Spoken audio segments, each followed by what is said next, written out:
अनगिनत शूल। हाँ चलो, अपनी राह पर आगे बढ़ते जाना है तालियों के साथ।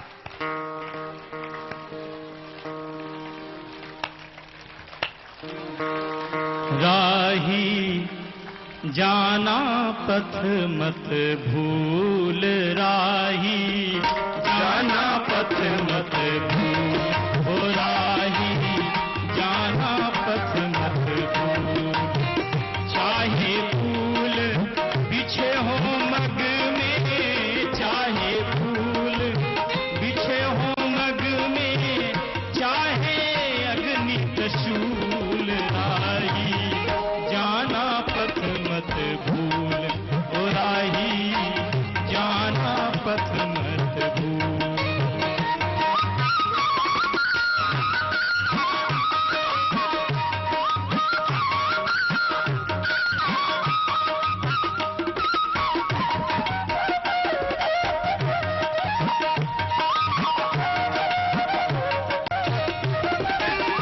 चौदिस छाए जब अंधियारा, चौदिस छाए जब अंधियारा, गरजे गगन बरसे जलधारा, गरजे गगन बरसे जलधारा।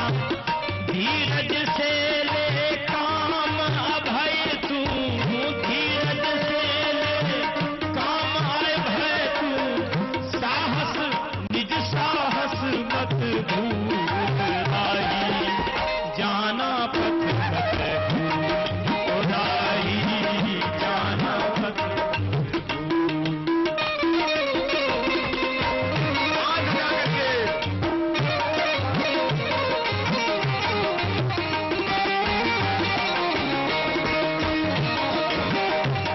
आत्महित भी करना है, परहित भी करना है, ये संकल्प लेके जाना है। हाथ उठा करके गाइए। परहित शास्त्र विष पी जाना, स्वार्थ सुधा को हंस ठुकराना। परहित शिव सा विष पी जाना, स्वार्थ सुधा को हंस ठुकराना। प्रेम शांति से समता का बोना, प्रेम शांति से समता का बोना। सारे जग में फूल, राही जाना पथ मत भूल, ओ राही जाना पथ मत भूल। चाहे फूल बिछे हो मग में, चाहे फूल बिछे हो मग में, चाहे अनगिनत सूल, राही जाना पथ मत भूल, ओ राही जाना पथ मत भूल, ओ राही जाना पथ मत भूल, ओ राही जाना पथ मत भूल। बोली सच्चिदानंद भगवान की की जय, भारत माता की जय, गौ माता की जय, सत्य सनातन वैदिक धर्म की। जय। आज ये कलकत्ता में एक बड़ा संकल्प लेकर के जाना। आज कोलकाता वासियों को एक हृदय में ये आग लेकर के जाना है, ये मन में व्रत लेकर के जाना है, प्रण करके जाना है कि खुद को भी बचाना है और अपने देश को भी, हाँ, खुद के रोगों को भी मिटाएंगे, खुद नशा से भी मुक्त रहेंगे और विदेशी कंपनियों के सभी वस्तुओं का बहिष्कार करेंगे और स्वदेशी को अपनाएंगे। और इस देश में भी कोई भ्रष्ट और बेईमान अपराधी चोर हम पर शासन ना करे, ऐसी शासन व्यवस्था भी भारत में हम लाएंगे। ठीक है ना? तो मैंने कल आह्वान किया था कि देखो भाई, अब ये विश्व कल्याण का महायज्ञ चल रहा है। आप देखते हो ना, हर दिन एक एक दो दो लाख लोग आ रहे भारत स्वाभिमान की सभाओं में। कितने आ रहे? एक एक दो दो लाख। और सामान्य लोग, साधारण कार्यकर्ता उन कार्यक्रमों को कर रहे हैं। तो भाई देखो, जब ग्रामवासी जाग गए हैं, वनवासी आदिवासी जाग गए हैं, जिनको हम लोग कहते थे तो पिछड़े हुए लोग हैं, हरिजन हैं, वाल्मीकि हैं, वो सब लोग भी जाग गए हैं। आज पूरा हिंदुस्तान जाग गया, ब्राह्मण क्षत्रिय वैश्य सब जाति सब वर्ग मजहब, कि हमें अब किसी भी कीमत पर अब इस देश को और आगे बर्बाद नहीं होने देना।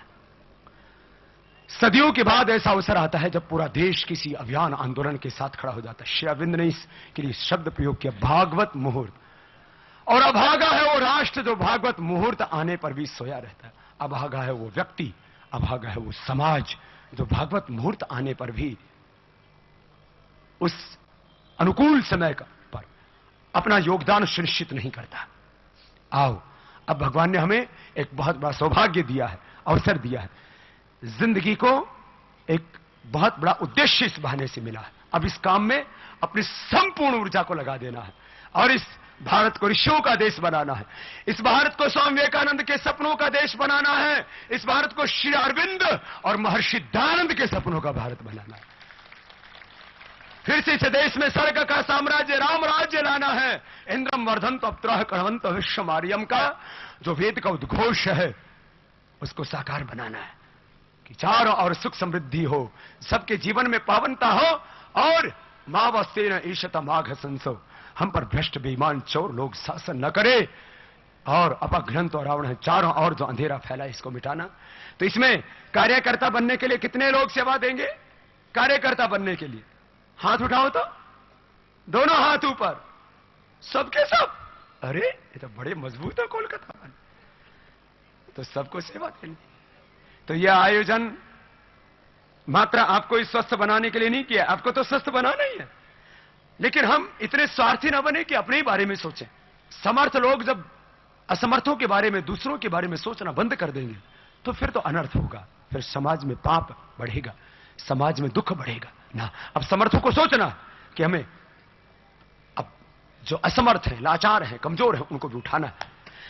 असमर्थ तो बेचारा लाचार होता है, वो कुछ कर नहीं पाता, और समर्थ यदि परहित को भूल जाएगा, दूसरों की चिंता नहीं करेगा।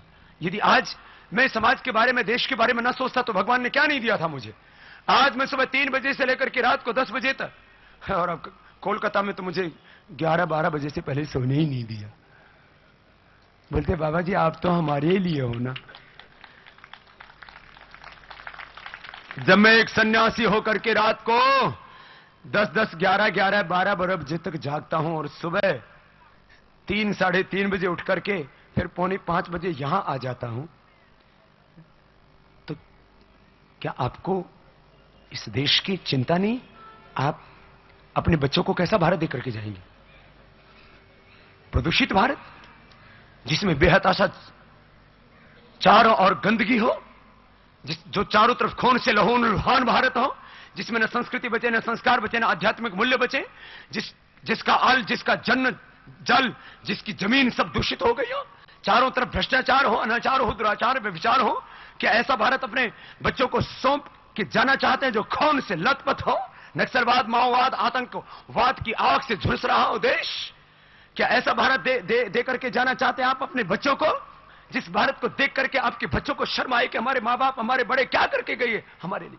अरे हमारे पुरखा में देश सौंप करके गए थे तो 7 लाख लोगों ने अपने जीवन की आहुतियां दी और उन क्रूर आतताई अंग्रेजों को परास्त किया, जिनके साम्राज्य में कभी सूर्यास्त नहीं होता था। उनको याद करके अपने भीतर कृतज्ञता का भाव भरो और एक संकल्प करो आज कि हमारे पुरखों ने अपनी शहादत, अपना बलिदान, अपनी कुर्बानी दे करके, बंकिम चंद्र चट्टोपाध्याय ने जिस वंदे मातरम का उद्घोष किया था, उसको गाते गाते 7 लाख लोगों ने अपने जीवन सौंप दिए मां भारती के चरणों में, अपना बलिदान, अपनी कुर्बानी दे दी, जीवन का सर्वोच्च बलिदान दे करके तभी आजादी मिली। और उस आजादी में हमको क्या मिला? उस आजादी में मिला हमको बेईमानी, भ्रष्टाचार, लुटेरे नेता। मैं कहता हूं ये खानदानी नेता नहीं जो सोचते हैं कि बंगाल पर राज करना हमारा जन्मसिद्ध अधिकार है, कुछ सोचते हैं इस देश पर राज करना हमारा जन्मसिद्ध अधिकार है। हम ये बता देना चाहते हैं अब इस देश में वंशवाद चलेगा, ना परिवारवाद चलेगा, ना जातिवाद चलेगा, ना मनहजब का उन्माद चलेगा।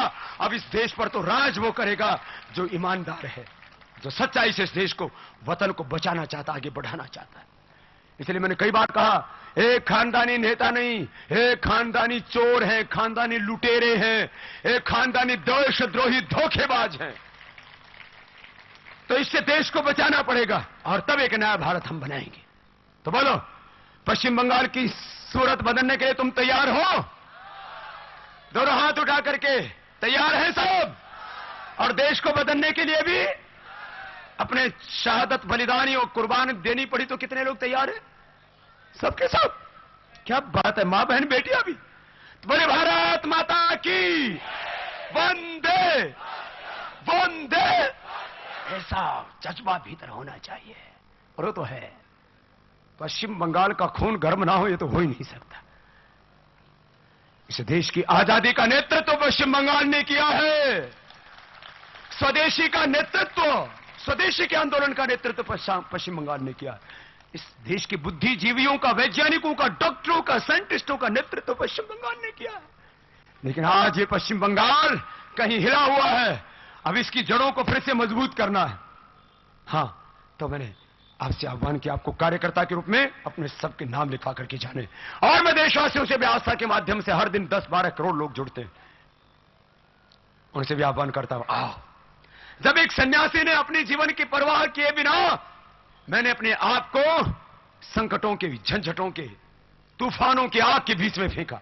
बहुत से लोग मुझसे शुरू में कहने लगे, मेरे समर्थक, उपासक, मेरे प्रशंसक, मेरे शिष्य, अनुयायी, अनुगामी, सहगामी, मित्र, बोले बाबा आपने कहां हमको झंझटों में डाल दिया, कहां संकटों में फेंक दिया। मैंने कहा, मैंने तो तुम्हें एक कुएं को साफ करने के लिए छोड़ा है, अरे मैंने तो अपने आप को समुद्र के बीच में, मगरमच्छों के बीच में फेंका है। जब मैं इन समुद्र के, इन मगरमच्छों से नहीं डर रहा हूं जिन्होंने पूरा देश गंदा कर दिया है, अरे तुम्हें तो एक छोटे से कुएं की सफाई के लिए लगा है, तुम क्यों डर रहे हो? तो बोलो, तुम अपने अपने गली मोहल्ले को ठीक कर दोगे ना, तो हम पूरे देश को ठीक कर देंगे और देश को अच्छा बनाएंगे। हम भाषण देने नहीं आए हैं, हम वो करके दिखाएंगे। लोग बोलते बाबा जी आप कहे तो रहे हो भ्रष्टाचार मिटना चाहिए, मिटाएगा कौन? मैंने कहा हम मिटाएंगे। इसे देश में दो ही चीजों से भ्रष्टाचार मिटेगा।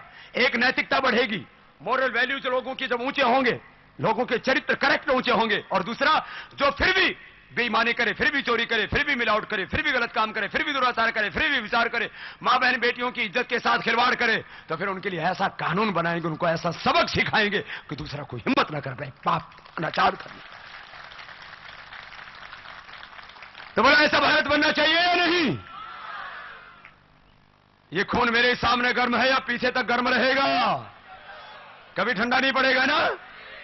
सच्ची बात है, मैं भरोसा कर सकता हूं आप पर। मेरे भरोसे को तोड़ोगे तो नहीं? मुझे लगता है देश के लोग भी नहीं तोड़ेंगे। ये देश तो हमेशा सच के साथ खड़ा हुआ। अरे राम जी के साथ कौन थे लड़ने वाले? वनवासी, बानर। और भगवान कृष्ण के साथ उस धर्म युद्ध में, देवासुर संग्राम में कौन खड़े थे? ग्रामवासी, गवाले, गांव वाले। जब भगवान राम वनवासियों और बानरों के सहारे और भगवान श्री कृष्ण ग्रामवासियों और गवालों के सहारे जब धर्म युद्ध जीत सकते हैं, आज से 120 करोड़ भारत के लोग हमारे साथ में हैं। हम जीतेंगे, हम विजयी होंगे। ये काम करना है। तो बोलो, इसमें तन मन धन से सहयोग करोगे ना? हाँ, देखो हमें कई मोर्चे खोल रखे हैं। एक तरफ देश के लोगों को स्वस्थ बनाना, रिसर्च का काम भी करना है।